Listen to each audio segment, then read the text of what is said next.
Oi, gente, tudo bem? Vamos estar falando um pouco sobre a história do islamismo, né? Como se propagou aí no Oriente Médio, Norte da África e Europa. É importante a gente, nesse momento, tentar compreender o processo histórico mais amplo, né? As regiões vizinhas, o que estava acontecendo. A gente viu, nas aulas anteriores, a fragmentação do Império Romano. Ele se divide em dois, né? Por conta da sua crise. E aí a gente vai ter a divisão do Império Romano do Oriente e do Ocidente. O Ocidente ele se desfaz e o Oriente ele permanece, formando o Império Bizantino, como vimos na aula anterior. Com isso, a gente já vai ter na região da Península Arábica o desenvolvimento do islamismo, né? Ele começa muito antes do processo aí das crises que estavam acontecendo já na Europa, e a gente já está no período da Idade Média. Quando o Império Romano se fragmenta e cai o Império Romano do Ocidente, é considerado o marco, né, que dá início já à Idade Média, pensando aí um pouco no processo de periodização da história. Então a gente já está no movimento inicial aí da Idade Média, onde a gente vai ter aquela questão, não sei se vocês lembram, do colonato, que é a substituição de mão de obra, as pessoas indo cada vez mais para o campo, a cidade já não faz muito sentido. A gente viu a formação de cidades no Império Romano e todos os seus problemas de crise, a crise do escravismo, a fragmentação do próprio exército romano, a crise do colonialismo do Império Romano. Então as pessoas começam o movimento de irem para o campo, acontece o êxodo urbano. Então já há um processo aí de feudalismo, uma feudalização da Europa. Quando a gente vê o movimento, né, que se deu na Europa Ocidental, que foi o auge assim, né, da marca do feudalismo, vai ficar isso mais claro. Mas só para tentar compreender que já estamos no processo inicial do feudalismo e que já está acontecendo um movimento de ruralização na Europa. E aí a gente vai ter na região da Península Arábica, né, o desenvolvimento aí do islamismo a partir dos árabes. Vamos ver inicialmente como é que vai se dar isso. Aqui eu coloquei algumas coisas, alguns termos que é muito importante vocês entenderem. Eu acredito que vai ser mais reforçado esses termos do Islã na aula de geopolítica, mas aqui também é importante já ter esse contato para entender esse processo histórico. O islamismo, o termo, se refere a uma religião monoteísta. Lembrando, existem 3 religiões monoteístas no mundo: islamismo, judaísmo e o cristianismo. São religiões que acreditam num só Deus. O caso do islamismo vai ser a religião monoteísta que se direciona na vida e nos ensinamentos do profeta Maomé. Vamos estar vendo nessa aula quem foi Maomé, o que ele se tornou e como é que foi essa influência do islamismo no mundo inteiro. O termo árabe não é a mesma coisa que islamismo e muçulmano. Árabe se refere a uma etnia. Gente, pelo amor de Deus, é meio confuso, mas não confundam isso, porque é muito importante entender esse processo para entender até atualmente o que nós vivemos. Árabe se refere a uma etnia, ou seja, grupo de pessoas ligadas ao mesmo traço étnico e cultural, né? Então a gente vai ter aqui a questão de, por exemplo, existirem muitos árabes, por exemplo, que não necessariamente são muçulmanos, né? Ou ao contrário, a gente tem pessoas que são muçulmanas, né, que são adeptos aí à religião e os ensinamentos do profeta Maomé, mas que não necessariamente são árabes. Então a gente vai ter essa questão aí muito diferente, é importante ter essa diferenciação muito clara, né? Por exemplo, sírios e libaneses, eles podem ser cristãos, né? Eles são árabes. Então, depois eu vou mostrar o mapa, né? E é interessante também na aula de geografia vocês ficarem atentas para ver as regiões aí dos povos árabes e onde está a concentração dos muçulmanos, né? Então, só lembrando, nem todo árabe aí necessariamente a um muçulmano. a religião islâmica, né, os praticantes da religião são os muçulmanos. Então, o termo, né, muçulmanos são seguidores e praticantes da religião islâmica. O islamismo, quando Maomé morre, ele vai sofrer algumas ramificações, né?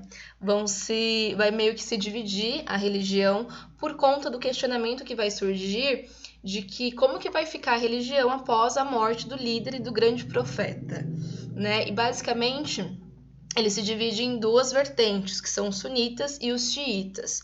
Os sunitas, eles acreditavam que não necessariamente um líder religioso precisava ter a descendência, né, ter sido da família de Maomé.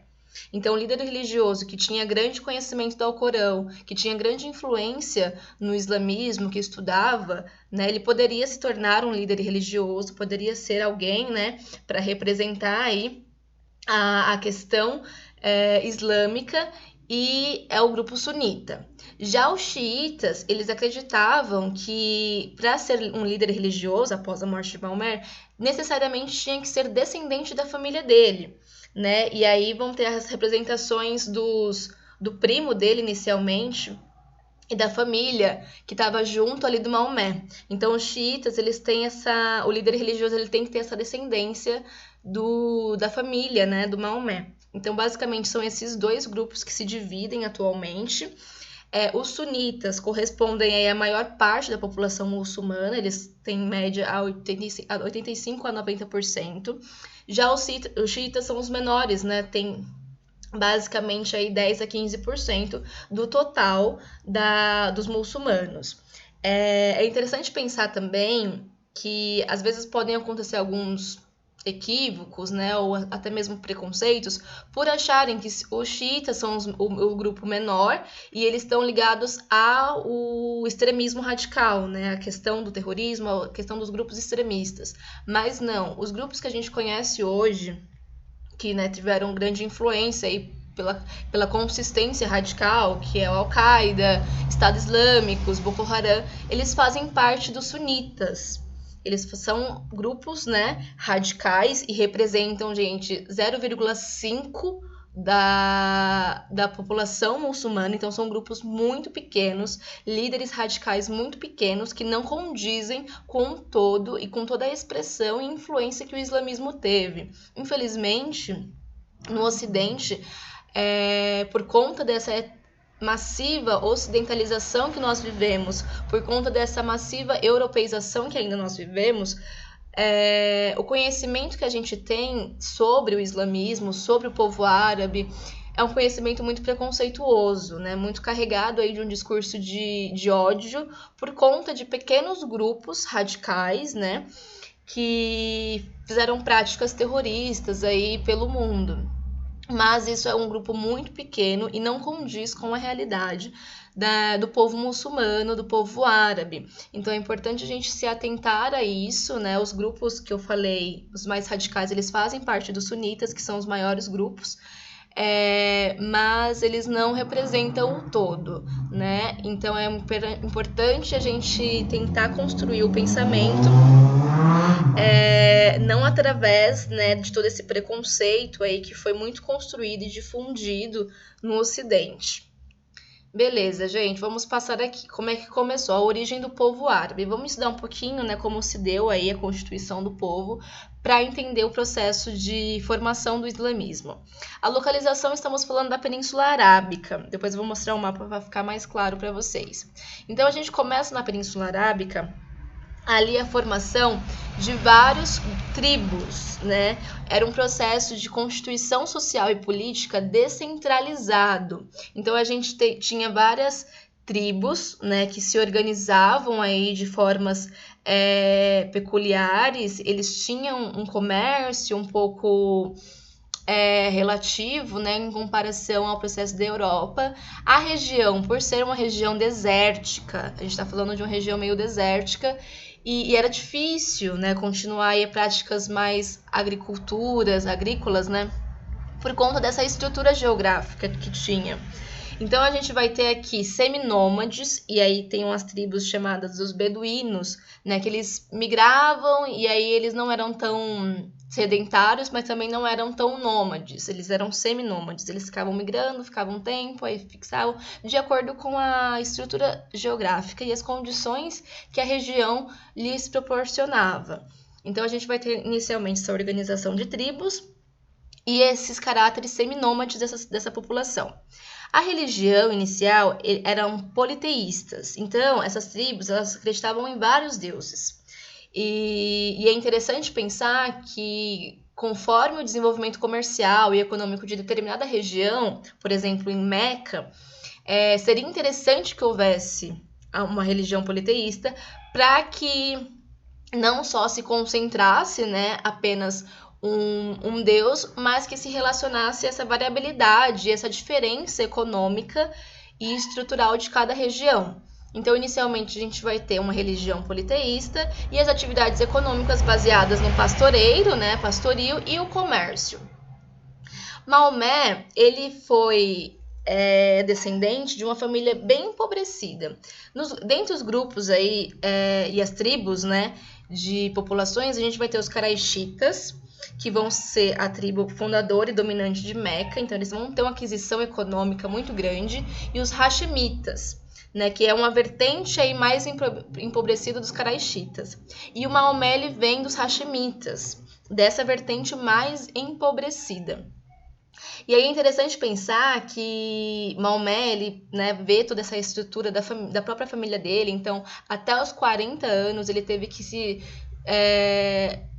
ter atividade constante com a família por conta dessa necessidade mesmo econômica que eles passavam. E ele via toda a situação do povo árabe, né, numa eterna luta mesmo pela sobrevivência, dificuldade que o povo árabe tinha, as diferenças econômicas da galera que morava em Meca, por exemplo, por ser, né, da tribo fundadora aí dos Qaraixitas com maior poder aquisitivo. E aí, nesse momento, ele começa a observar tudo isso, né, pela família dele, pela situação que o povo árabe aí da Península Arábica estava vivendo. E aí a gente vai ter um momento que eles começam as peregrinações de Maomé, que é basicamente ele começa a ter contato com outros povos, né? E aí ele vai ter contato não só com a galera aí que estava na Península, né, Arábica, mas também com cristãos e judeus.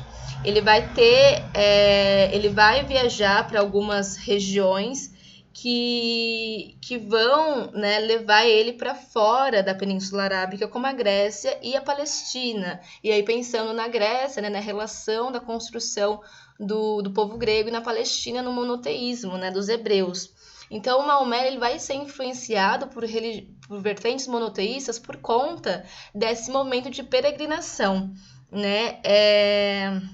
A questão da peregrinação vem muito da relação que é construída, que dizem, né, a base aí da religião, que ele recebe uma revelação divina, né, através do anjo Gabriel. O anjo Gabriel dá uma mensagem para ele e coloca que só há uma existência de um só Deus e que é necessário que ele propague essa religião para além das tribos que estavam ali perto dele. Então, nesse momento, né, quando o anjo Gabriel dá essa mensagem e o Maomé tinha basicamente 40 anos, o Maomé ele começa esse processo de peregrinação e aí ele vai ter contato com relações comerciais e religiosas além da Península Arábica. E aí ele começa a pregar o monoteísmo a partir desse momento, a partir desse contato, dessa relação divina que teve com o anjo Gabriel. Nesse momento, a gente vai ter um forte conflito por conta das outras religiões, por conta das outras tribos, na verdade, porque as tribos eram politeístas, né? Sobretudo os Qaraixitas. Por eles terem um maior poder econômico, seria muito interessante que houvesse a continuação da religião politeísta. E Maomé já estava pregando o monoteísmo, que ia contra tudo aquilo que foi construído nas tribos, né? E aí houve vários conflitos, houve várias resistências das tribos por conta não dessa imposição, mas desse aparecimento de algo que totalmente diferente do que as tribos já estavam acostumadas. E aí, gente, é pensar no processo histórico mesmo, porque assim, não é a primeira vez que acontece isso. Pensando um pouco no surgimento do cristianismo lá no Império Romano, houve um processo similar também com os cristãos. O cristianismo, ele nasce como uma religião muito subversiva ao Império Romano, tanto que eles ficam de caráter de seita, né, bem escondidos durante muito tempo. E os imperadores, quando eles pegavam os cristãos, eles jogavam no Coliseu para se gladiarem, para serem mortos, né? Então, sempre quando há o surgimento de algo assim novo, principalmente no quesito da religião, porque necessariamente a religião vai estar ligada à economia, vai estar ligada à política, e aí se não tiver de encontro ao que estava sendo posto, a resistência vai ser maior. Então, assim como houve no cristianismo uma resistência aos cristãos, aqui também houve, né, no islamismo, uma resistência ao Islã por conta aí da formação das tribos politeístas que já estavam postas. E aí o Maomé ele vai sofrer vários atentados, ele vai ser perseguido durante um tempo, e aí a gente vai ter, né, a fuga dele com alguns seguidores. Nesse momento ele já tinha basicamente uns 40 seguidores para futura Medina, que é a cidade de Yatreb. Nesse momento é marcado o início do calendário islâmico, que é conhecido como Égira, que é a fuga de Maomé para Medina, que era antiga Yatreb. Nesse momento ele vai com seus seguidores para a região, né, dessa cidade para propagar mesmo o islamismo e a religião monoteísta contra tudo que estava sendo posto e essas formações aí políticas. Aqui eu coloquei um quadro que mostra o momento da revelação do Alcorão aí, feito pelo anjo Gabriel. Aqui está o anjo Gabriel e aqui está Maomé. E aí o anjo Gabriel transmite essa mensagem aí das constituições, né, do Alcorão, e aí pensar também com relação à própria Bíblia, né, que a gente tem hoje no cristianismo, os mandamentos. Então essa formação, né, da constituição do próprio Alcorão tem muito a ver com o que foi aí construído também nos mandamentos, por exemplo, os bíblicos. Aqui tem um momento que o Maomé ele desloca, né, a Pedra Negra junto com seus representantes da tribo. Na região, se eu não me engano, de Meca, tinha essa Pedra Negra, que é o símbolo, né, que era o símbolo das religiões politeístas, de vários deuses.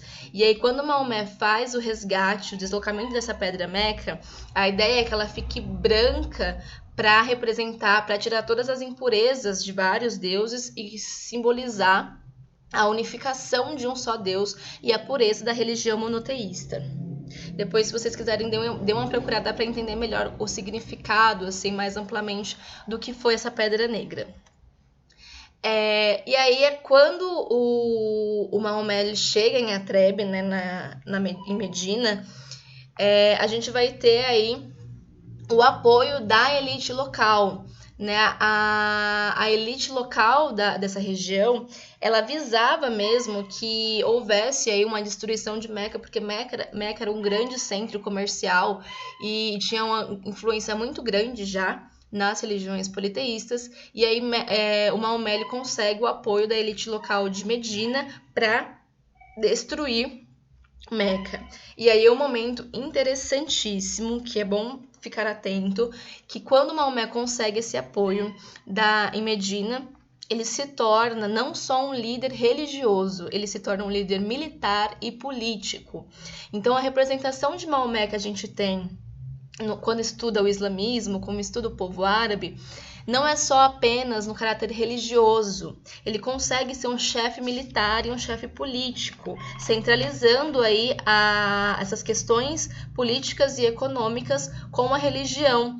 É interessante pensar nisso porque já lá no cristianismo, quando aparece a figura de Jesus Cristo ele tem um caráter mais divino, né? Ele tem um caráter mais voltado aos instantes, né, as construções do cristianismo, mas não necessariamente se liga à política, se liga ao regime, por exemplo, militar do Império. Aqui Maomé ele se materializa de fato, né? Ele tem um desvínculo maior com essa constituição divina e ele é um representante religioso, militar e político. Então é importante pensar nesse movimento material que ele tinha na história, que ele teve na história. Nesse momento, a gente vai ter já, né, a formação de uma religião monoteísta e aí a gente vai ter alguns pilares aí propostos, né, desenvolvidos para o islamismo. Quando a gente tem essa representação desse líder, né, religioso, militar e político, é importante pensar também que a religião ela sempre está ligado à formação econômica e política de um país, de uma determinada região, porque está muito relacionada a tudo isso. Então, é basicamente essa aliança de líderes, né, com os líderes da cidade de Medina, começa um jogo político. Né? Para eles seria interessante se adequarem a esse monoteísmo para destruírem uma cidade que estava crescendo economicamente, que se baseava, né, no politeísmo. Então começa esse jogo político baseado na religião. É interessante pensar nisso. E aí a gente vai ter os 5 pilares do islamismo, que basicamente, né, o que eles seguem assim sempre, e que direciona aí a atuação do povo islâmico. O primeiro deles é que Alá significa Deus.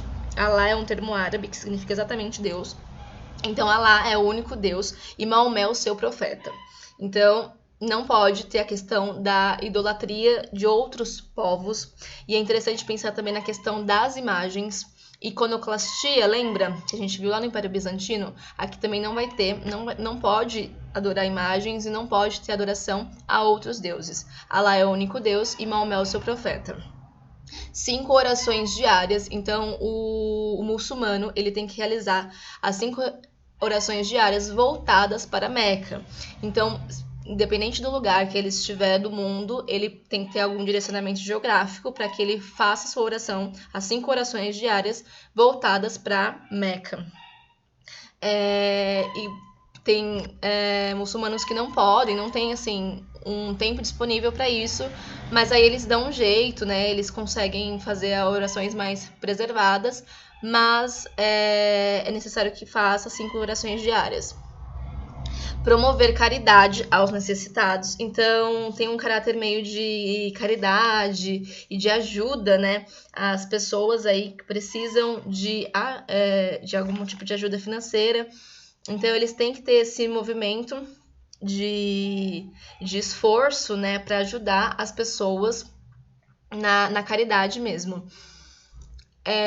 O quarto pilar do islamismo é no 9º mês do Ramadã, jejuar. O Ramadã é o mês que o Maomé volta, né, lá quando a gente for da Hégira. Então, a fuga de Maomé, né, que dá início ao calendário islâmico, corresponde aí ao 9º mês, que é o Ramadã. Então, no 9º mês, eles têm que jejuar durante o dia. Então, quando o sol nasce até o sol se pôr, eles têm que jejuar. Muitos muçulmanos, eles acabam nesse mês do Ramadã tendo uma distorção da própria atividade.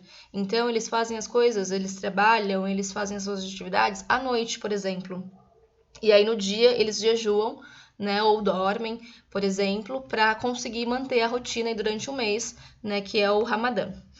E o último pilar é ir a Meca ao menos uma vez na vida, caso tenha condições. Então, se uma pessoa tiver condições financeiras para ir a Meca, é interessante, né, de acordo com os pilares do islamismo, que ela vá a Meca pelo menos uma vez na vida. Então, esses são os 5 pilares básicos do islamismo. Percebam que tem alguma característica forte com o cristianismo, né? Eu identifico a questão do Deus único, a questão das orações, né? Tem algumas características muito interessantes. Ir a Meca pode ser correspondente a ir a Jerusalém. Eu tenho muitas pessoas cristãs, conheço muitas pessoas cristãs que têm essa vontade de ir a Jerusalém. Então, é interessante que as religiões, né, principalmente as monoteístas, elas se relacionam em certos graus. Aqui é o Alcorão, aí vocês podem ver os dois nomes, Alcorão ou Corão, que é o livro islâmico sagrado. Aqui eu coloquei uma foto dele. E aí o processo de conversão na Arábia e para fora da Península Arábica. O que a gente tem? A gente vai ter a ascensão muito grande. Muitos historiadores consideram que foi um processo de difusão, né, e de expansão da religião muçulmana muito rápido. Então foi muito rápido que ele conseguiu ter uma adesão das tribos e aí várias pessoas, né, vários grupos políticos e tribos foram aderindo aí ao monoteísmo. Então a gente vai ter outro movimento também que assim, os elementos da própria religião, né, da doutrina aí muçulmana, vão se ligar à vida material do povo árabe. Porque assim, o povo muçulmano considerava a questão do sacrifício, né? Quando Maomé ele foge, né? Não quando ele foge, mas quando ele vai para outros lugares, a partir do recebimento da mensagem do anjo Gabriel, ele faz um sacrifício, ele abandona toda a sua vida, abandona toda a sua família para propagar o islamismo, para propagar uma religião monoteísta. E essa questão do sacrifício e do sofrimento era muito relacionada à religião. E o povo árabe tinha muito essa questão. Então, por conta das doutrinas e dos mandamentos se ligarem à realidade material que as pessoas viviam, que o povo árabe vivia, foi muito forte a adesão e a consolidação dessa religião. Então, tinha uma necessidade muito grande, a questão até a estrutura geográfica dos desertos, as dificuldades econômicas e comerciais que o povo árabe tinha um pouco. Então, a gente vai ter essa relação aí que vai consolidar e fortificar a adesão dos povos, né? E como exemplo, a gente vai ter na doutrina, né, a jihad. A jihad, né, foi a consolidação da doutrina islâmica que coloca a expansão da fé. Mas a jihad é interessante porque ela é usada, às vezes, para propagar um certo tipo de preconceito e intolerância dos próprios povos islâmicos. Porque, assim, o próprio Maomé, ele vai considerar a jihad em dois termos, uma jihad maior e uma jihad menor. Ao pé da letra, jihad significa expansão da fé. Mas quando Maomé coloca essa diferenciação entre jihad maior e jihad menor, ele queria colocar que na jihad maior, que é a expansão da fé, você tem que ter um esforço direcionado ao pessoal, ao interno, a fazer coisas que o Alcorão estava colocando ali. Você fazer caridade, você se importar com o próximo, há coisas mais pessoais que vão se colocar e se satisfazer como um islâmico, né? Já na jihad menor, que Maomé aponta, vai de encontro, vai no sentido da expansão territorial mesmo. Você expandir a fé para outros povos, para outros territórios. Muito do que a gente vê hoje, que jihad significa guerra santa, que é a expansão do islamismo para outros territórios e aí com vários tipos de violências e intolerâncias. Na verdade, não. A guerra santa ela se direciona à jihad menor, mas no sentido de expansão territorial. É claro que houve particularidades, houve grupos políticos, grupos religiosos intolerantes, assim como em outras religiões e assim como acontece em várias histórias do mundo. Então a gente vai ter a jihad aqui, né, como principal meio de doutrina que vai ajudar na expansão do islamismo. E aí ela vai de encontro às necessidades materiais, né? Terras, bem, porque as pessoas precisavam de terra, as pessoas precisavam de outros recursos para se manterem. Então, quando você expande a fé, quando você expande a questão do território, você necessariamente vai de encontro às próprias necessidades materiais. do povo árabe. Então, espero que tenha ficado claro, gente, um pouco sobre o que é a jihad, né, e as possíveis interpretações que esse termo pode ter. Eu estou tentando reforçar um pouco mais, porque a mídia e o que a gente vê atualmente nos levam, e até mesmo os próprios estudos, né, dos livros didáticos da escola, nos levam a ter interpretações um pouco equivocadas sobre a base da religião. Então, aqui a gente vai ter, a partir da jihad, que é essa expansão territorial, a gente vai ter a expansão de fato do Islã para outros territórios para além da Península Arábica.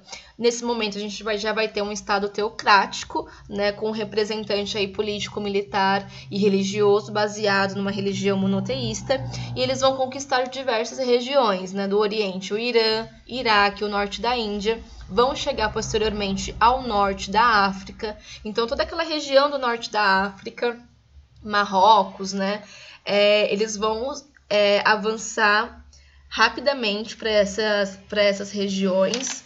Tem esse movimento, né, que eles chegam depois na Península Arábica. A gente vai ter a questão dessa expansão mais efetiva. Então, a gente vai ter vários movimentos aí de submissão dos povos, né? Eles vão adotar um tipo de tolerância aos outros povos. Então, a gente vai ter todo esse momento aí de expansão. Então, eles vão chegar ao Oriente, algumas regiões do Oriente, vão chegar ao norte da África e vão chegar na Península Ibérica, principalmente em Portugal e Espanha. E aí, quando eles sobem para a Península Ibérica, eles se encontram com os francos. Nesse momento, quando a gente for ver lá o feudalismo na Europa Ocidental, vamos ver todos esses impérios, né? Todos esses povos, os francos, os bárbaros.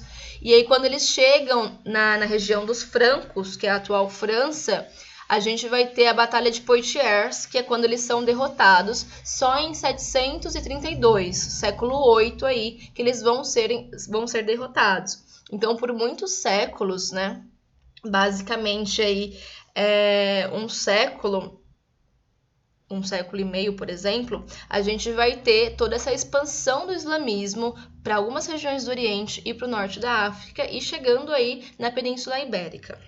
Aqui tem um mapa, eu acho que vai ficar bem mais claro agora para vocês entenderem. A gente começa com Maomé aqui nessa região mais verde, ó. Península Arábica é essa região. E aí a gente vai ter o desenvolvimento e a constituição do islamismo nessa região. Aqui estão as principais cidades, Meca e Medina. Percebam que tem o Mar Vermelho aqui. Então, essa aqui é a Península Arábica. Começa aqui o islamismo. E aí, a partir, né, da configuração efetiva do islamismo, dos termos da doutrina, da jihad, a questão da Guerra Santa, começam as primeiras conquistas dos árabes. E aí eles vão aqui para o Império Persa, eles vão aqui para as regiões, né, do norte da África, Egito. Prestem bem atenção aí na localização, bem, né, no Mediterrâneo mesmo.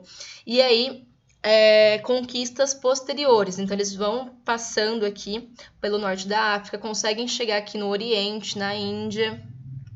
E nesse momento, eles chegam a partir do início aí do século VIII, eles chegam na Península Arábica, ó, aqui Espanha e Portugal. Então, eles quando chegam na Península Arábica, eles vão subindo, conseguindo aí a expansão do islamismo, e aqui no reino dos francos, eles perdem, né, e aí eles são derrotados na Batalha de Poitiers, aqui ó, em 732. Século VIII. Então, é nesse momento aqui, quando eles chegam no território dos francos, que eles são derrotados. Mas percebam toda a expansão do islamismo nas regiões aí do norte da África e da Europa e do Oriente.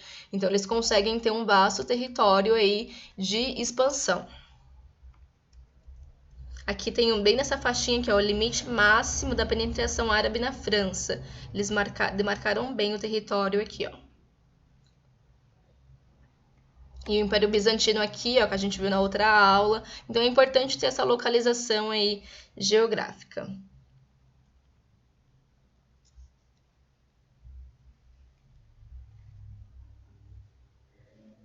Quando eles passam aqui, gente, do norte da África para cá, para a Península Ibérica, é o Estreito de Gibraltar, que é chamado. Se vocês virem esse nome, né, Estreito de Gibraltar, é esse movimento que eles fazem de expansão, saindo do norte da África, indo aqui para a Península Ibérica. Aqui é a grande mesquita em Meca.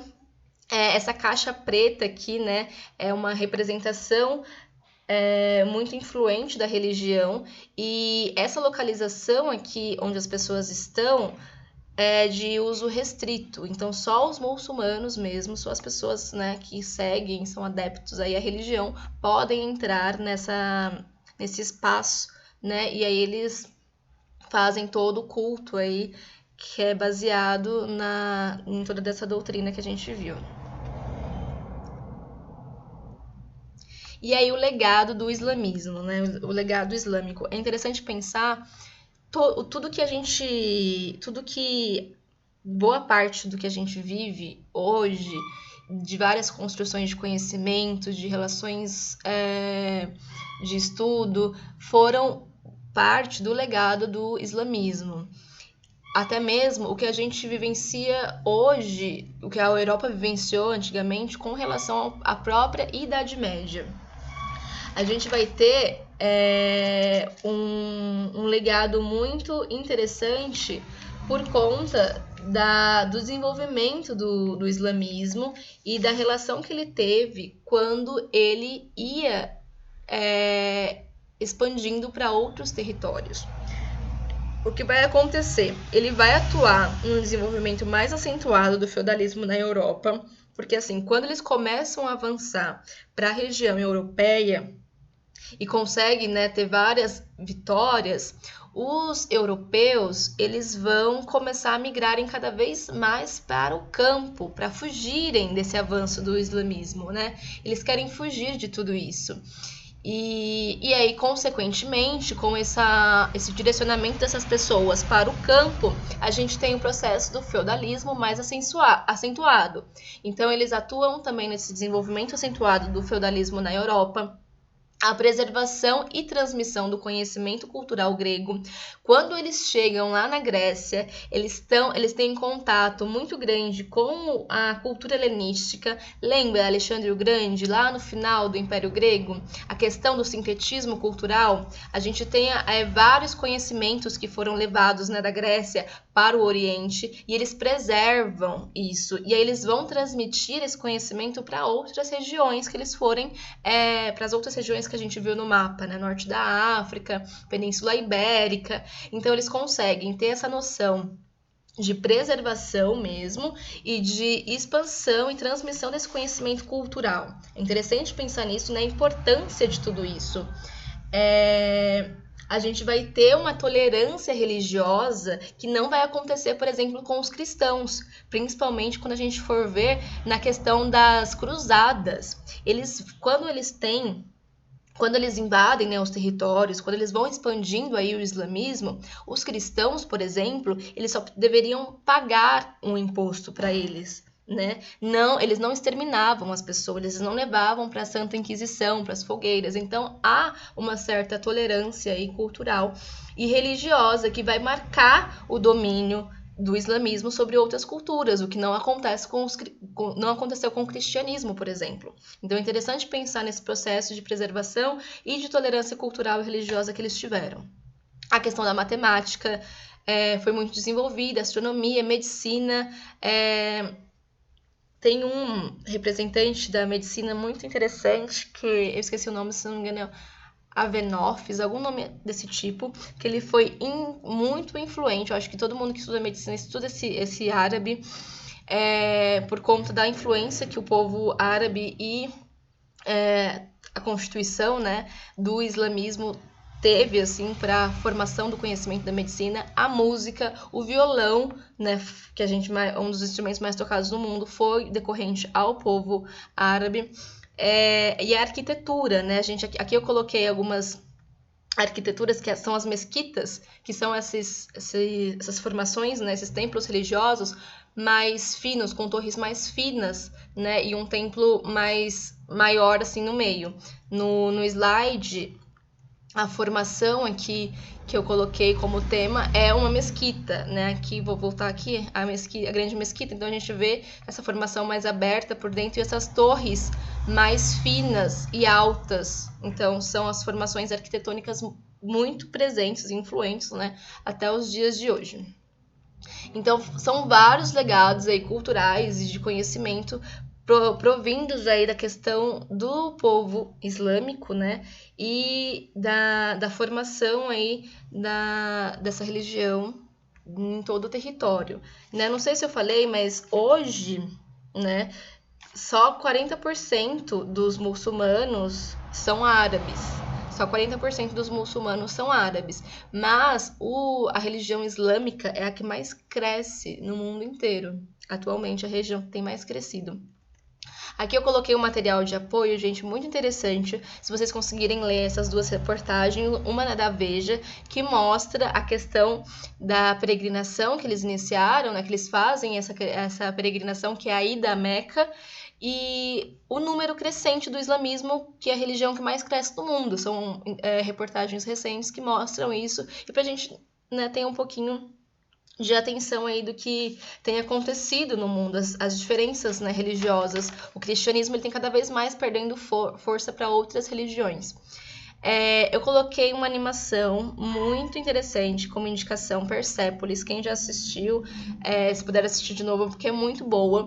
Ela fala um pouco, não do islamismo, né, mas a questão da Revolução Iraniana, que aconteceu aí no Irã, e é uma animação que fala um pouco dos processos aí de toda essa tradição aí do povo árabe, né, e das revoltas, das intolerâncias. É uma animação muito boa, ela é baseada no livro da Marjane Satrapi. Ela foi considerada, né, a primeira mulher iraniana a fazer ilustrações, a fazer HQs. Então, para ver um pouco dessa submissão de alguns casos particulares, né, principalmente no Irã, e eu recomendo muito.